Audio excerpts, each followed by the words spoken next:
Very good evening, everyone. My name is Shubham Singhania, and I'm your mentor for UGC NET Paper 1, Paper 2 Commerce and Management.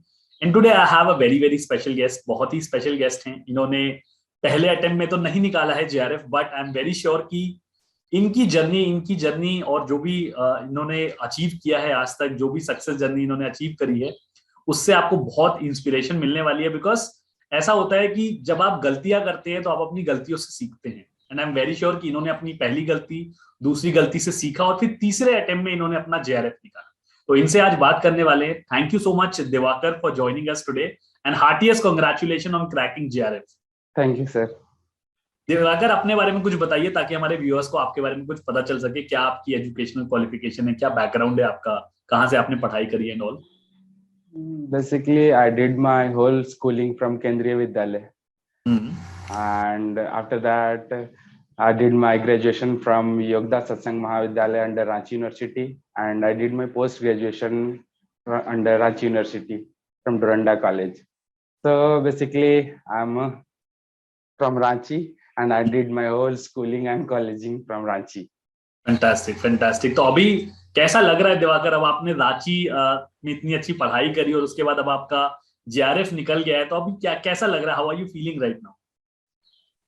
Sir, ये feeling तो सही में express करके बताया जा सकता है, मतलब वर्ड्स में मेजर नहीं कर सकते हैं, क्योंकि ये जर्नी बड़ा टफ था. आई am not going to like, ये बहुत पीस ऑफ केक है. One of the hardest exam है सर ये इंडिया का, तो ये पीस ऑफ केक हो नहीं सकता. और वो उस पर हम बिलीव नहीं करते हैं कि 10 दिन पढ़े और मेरा नेट हो गया. ऐसा हो नहीं सकता, ये पॉसिबल ही नहीं है. बिल्कुल सही. तो सर उसके लिए प्रॉपर एक रूटीन मेंटेन किए हम. इनफैक्ट हम 10 मिनट भी पढ़ते थे. तो एक ट्रिक मैं शेयर करना चाहता हूँ जो मेरे लिए अब काम किया था, पता नहीं किसी के लिए काम करे या नहीं करे. अगर हम दिन में 10 मिनट भी कभी पढ़ने जाते थे तो 10 मिनट हम कॉपी पे लिखते थे. हम 9 बजे से 9:10 तक पढ़े. फिर अगर उठे, फिर हम बैठे 12 बजे, तो 12 बजे से 12:30 तक पढ़े. वो हम राइट डाउन करके रखे. हाँ, लिटरली मेरे हर एक कॉपी, हर एक नोट्स में वो पेज पड़ा हुआ है, क्योंकि ऑब्वियसली 1.5 साल का जर्नी था और 1.5 साल तक हम वो टाइम लिख रहे थे.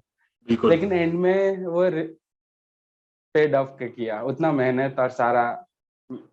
अब जो खुशी है वो मेजर नहीं किया जा सकता वैसे. बिल्कुल दिवाकर, मैं बिल्कुल समझ सकता हूँ. और यही रीजन है कि हम इस टॉपर्स टॉक के थ्रू आप लोगों की सक्सेस जर्नी सेलिब्रेट करना चाहते हैं. बिकॉज जब क्या होता है कि जब कोई एग्जाम निकल जाता है ना दिवाकर, तो देखने वाले को लगता है कि यार ये तो कितना सिंपल सा एग्जाम था, गए होंगे, एग्जाम दिया होगा और एग्जाम क्लियर हो गया होगा. बट आप लोग जब चैनल पे आते हैं और आप लोग बताते हैं कि सर हमें कितनी मेहनत लगी, हमने किस किस तरीके से तैयारी करी, आई एम श्योर साथ साथ और भी चीजें तैयार कर रहे होंगे आप, और भी सारी चीजों को मैनेज कर रहे होंगे, टाइम मैनेज कर रहे होंगे, तो बहुत सारे चैलेंजेस आते हैं.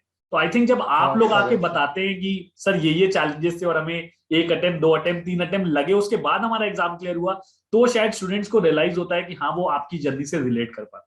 सो heartiest congratulation Divakar once again. I think बहुत ही अच्छी रही होगी आपकी जर्नी, बहुत ही स्ट्रगलफुल रही होगी, बट अब क्योंकि आपका एग्जाम क्रैक हो गया है तो अब आप, आई बिलीव कि अब आगे की जर्नी आपकी स्मूथ हो जाएगी. हाँ सर, वो मेरा PhD में रजिस्ट्रेशन भी हो गया है, मेरा टॉपिक फाइनलाइज हो गया, मेरा साइनॉप्सिस इनफैक्ट फाइनलाइज हो गया है. तो अब स्मूथली चल रहा है हर चीज, और अब रिजल्ट भी आ गया है, तो everything is going quite well now. नहीं, मैं बिल्कुल आशा करता हूँ, उम्मीद करता हूँ कि आप जैसे मेहनती बच्चे जो हैं, जो इतनी स्ट्रगल करते हैं, इतना हार्डवर्क करते हैं, इतना डेडिकेटेडली काम करते हैं, उनके साथ लाइफ में सब कुछ अच्छा ही हो. दिवाकर, मेरा यहाँ पे एक इंपॉर्टेंट सवाल है कि कब आपको रियलाइज हुआ कि आप टीचिंग फील्ड में जाना चाहते हैं और कब आपने अपनी तैयारी शुरू करी, उसके बारे में कुछ हमें बताइए. I am not going to lie sir, मेरे को थर्ड सेमेस्टर एग्जैक्टली जब मैं थर्ड सेमेस्टर पार कर गया था, तब मेरे को लगा कि नेट देना चाहिए. और उस समय सिचुएशन आया था, ऐसा हुआ कि थर्ड सेमेस्टर के जस्ट 1 मंथ बाद मेरा फोर्थ सेमेस्टर हो गया. तो उसके बीच में नेट का तैयारी मैं कर नहीं पाया. और उसके जस्ट आई गेस मेरा एग्जाम खत्म हुआ था और उससे 5 या 10 दिन बाद ही फर्स्ट अटेम्प्ट था मेरा. तो उसके लिए मेरा कोई प्रिपरेशन नहीं था. और एक यूट्यूब पे चैनल मिला मेरे को जो क्लेम कर रहा था. उस समय तक मेरे को इतना आइडिया नहीं था नेट क्या कैसे होता है. तो वो चैनल मिला मेरे को और बोलता है वो चैनल कि 40% आप दोनों में ले आए तो आपका नेट फिक्स है. इनफैक्ट जब वो फर्स्ट अटेम्प्ट दे के आया मैं, और जब वो आंसर शीट आता है तो देखे कि मेरा 40-40 दोनों पार कर गया, तो हम खुश हो गए, क्या वाह 10 दिन के मेहनत से हम नेट क्वालिफाई कर गए। जब रिजल्ट आया और जब मेरा नहीं निकला तब हम सर्च किए तो इतना खुशी मनाए थे, मतलब कि मैं आपको बता नहीं सकता कितना एम्बैरेसमेंट फील हुआ था। ऐसे होता है, ऐसे होता है। बहुत सारे लोग, देखिए एक्चुअली क्या है दिवाकर, मैं आपको बताऊं, बहुत सारे लोगों ने चैनल्स क्रिएट कर ली, ठीक है, और डिजिटलाइजेशन का जमाना है तो बहुत सारे लोग चैनल बना भी लेते हैं।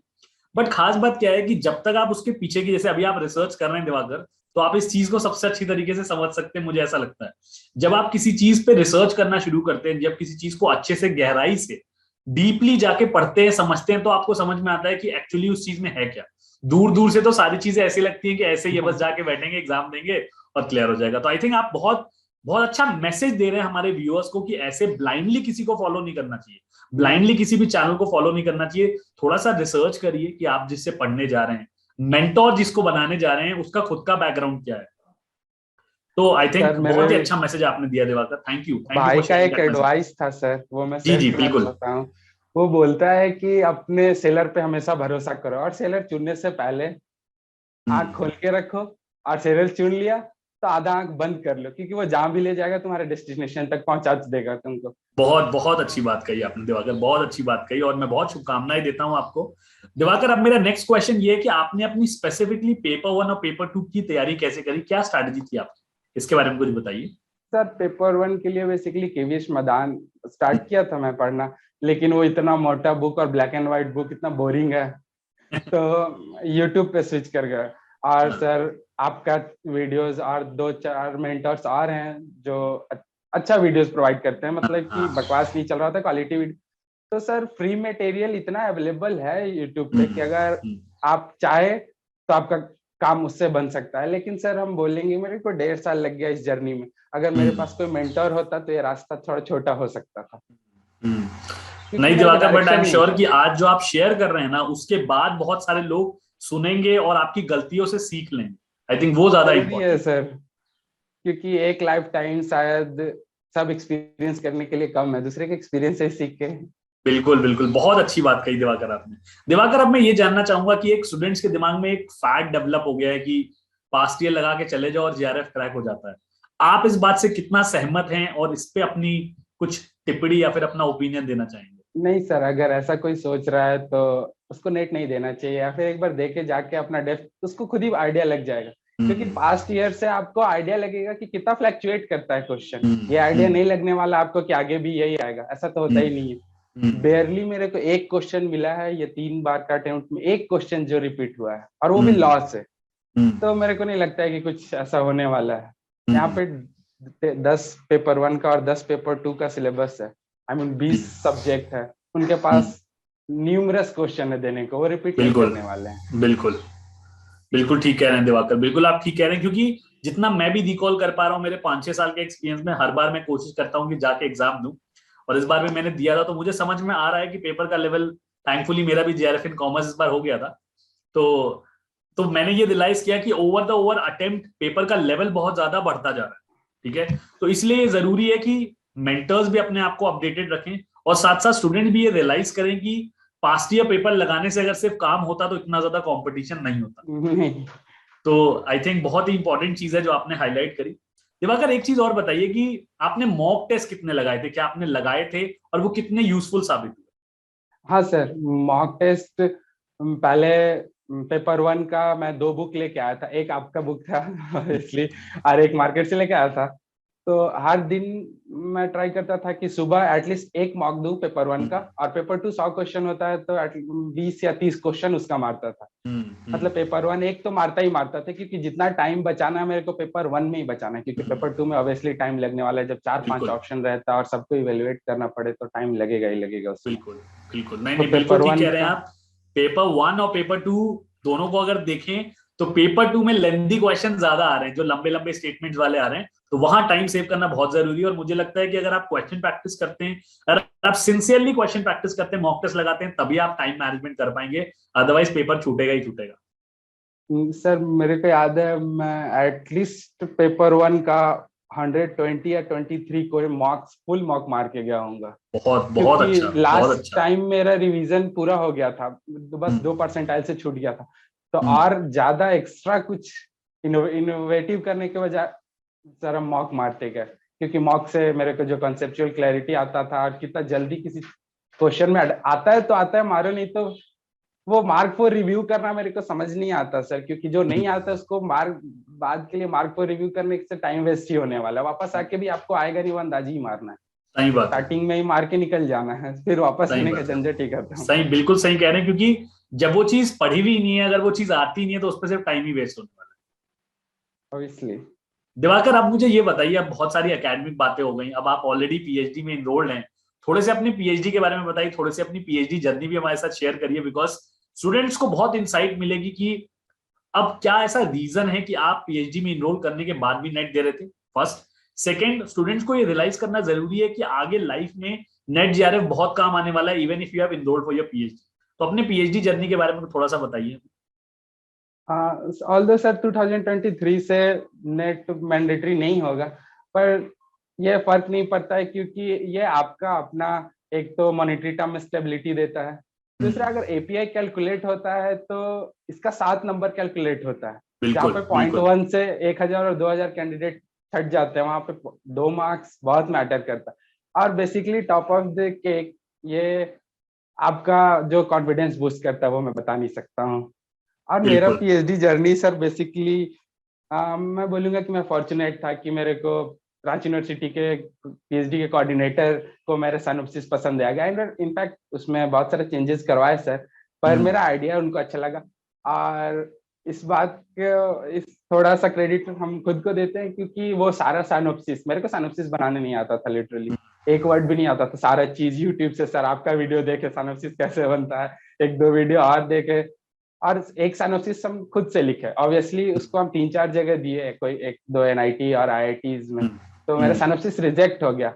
मेरे को लगता है मेरा सिनॉप्सिस रिजेक्ट नहीं हुआ था, उसमें साथ मेरे पास नेट था और उनको जेआरएफ कैंडिडेट्स मिल गए थे, पर वो टॉपिक हमने चेंज किया। और इसी जर्नी में सर एक चीज शेयर करना चाहते हैं हम कि अगर आपको टाइम मिले तो आप एक रिसर्च पेपर लिखना चालू करो, ऑनेस्टली एक रिसर्च पेपर लिखो, उससे आपको ये प्रोसेस जो रहता है रिसर्च का वो सारा याद हो जाएगा, वो आपको नेट में इतना हेल्प करेगा, क्योंकि नेट में अब क्वेश्चन वो लाइन पे नहीं पूछता है, प्रैक्टिकल प्रैक्टिकल लाइंस में पूछे जा प्रैक्टिकल रहे हैं। अप्रोच गजब पूछे जाते हैं सर, तो हाँ। इसलिए वो आपको बहुत हेल्प करेगा। हाँ वो आपका पब्लिश नहीं होगा या होगा डजेंट मैटर, पर आपको पता चल जाएगा कि सिनॉप्सिस कैसे लिखते हैं, रिसर्च पेपर कैसे लिखते हैं, एक बेसिक अंडरस्टैंडिंग हो जाएगा और वो बहुत जरूरी है। आई थिंक बहुत ही अच्छी बात दिवाकर ने बताई है। स्टूडेंट्स, मैं हमेशा चाहता हूं कि मेरे बोलने की जगह स्टूडेंट्स आके ये सारी चीजें बताएं, बिकॉज क्या होता है कि जब कोई फैकल्टी बन जाता है तो स्टूडेंट्स के दिमाग में एक होता है कि अरे सर तो फैकल्टी बन गए हैं, सर बोल रहे हैं, बहुत सारी चीजें बता रहे हैं, कौन सी बातें माननी है, कौन सी बातें नहीं माननी। बट मुझे क्या अच्छी चीज लगती है कि जिन्होंने खुद एक्सपीरियंस किया होता है, जैसे अभी दिवाकर जी ने खुद एक्सपीरियंस किया कि जेआरएफ से उनका कॉन्फिडेंस कितना इंप्रूव हुआ, उनको पता है, इस बात की जानकारी रखते हैं बहुत अच्छी तरीके से कि बाद में जब वो लेक्चरशिप के लिए अप्लाई करने जाएंगे तो उनके इस जेआरएफ को वैल्यू दी जाएगी, इसको एक वेटेज दिया जाएगा सिलेक्शन प्रोसेस में।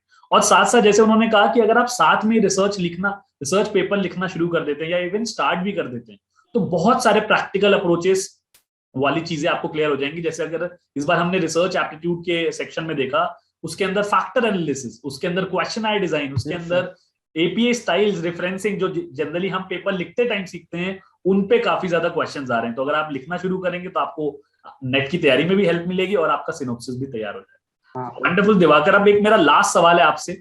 मैं चाहूंगा कि आप हमारे स्टूडेंट्स को अपने एक्सपीरियंस के बेसिस पे, बिकॉज आपने काफी स्ट्रगल करी है, बहुत कुछ सीखा होगा स्ट्रगल से, काफी अच्छा एक्सपीरियंस भी रहा होगा, तो आप हमारे स्टूडेंट्स को क्या एडवाइस देना चाहेंगे?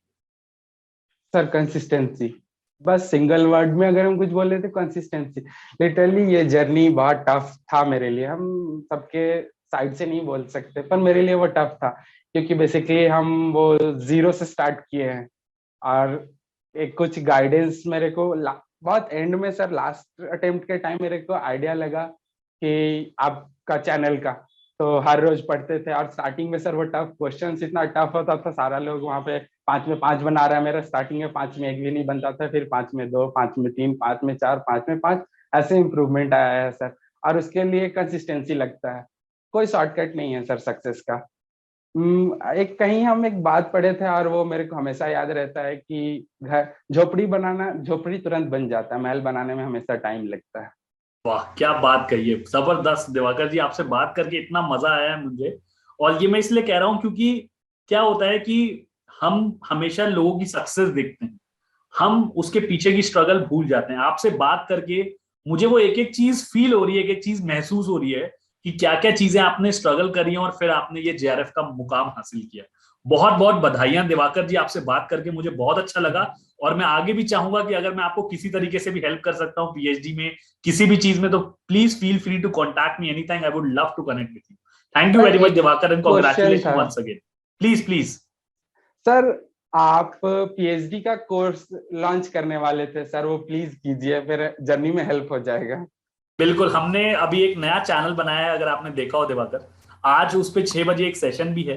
तो वो चैनल इसी ऑब्जेक्टिव से बनाया गया था। अब कोर्स कितने टाइम में लॉन्च करेंगे ये तो नहीं बता पाऊंगा मैं, क्योंकि एक प्लेगरिज्म कोर्स तो हमने ऑलरेडी लॉन्च कर रखा है, वो काफी स्टूडेंट्स को पसंद आ रहा है, क्योंकि रिसर्च पेपर जब आप लिखते हैं तो आपको प्लेगरिज्म रिड्यूस करना होता है ताकि वो रिसर्च पेपर पब्लिश हो। तो उस पर एक बहुत ही नॉमिनल फीस में एक कोर्स छोटा सा रन हो रहा है। बट उसके सिवाय जो हमने नया यूजीसी नेट का चैनल बनाया रिसर्च का, उसमें मैं काफी कुछ रिसर्च करवाने वाला हूँ, काफी सारी चीजें उसमें लेके आएंगे, ताकि आप स्टूडेंट जो यूजीसी नेट एक बार क्रैक करके पीएचडी की वाली जर्नी शुरू करते हैं, उनकी भी हम मदद कर सकें। तो बिल्कुल आपका थैंक यू सजेशन सर। मानेंगे और कुछ लेके आएंगे। Thank you so much Diwakar for joining us for this interview. Thank you. Thank you sir. Thank you Diwakar.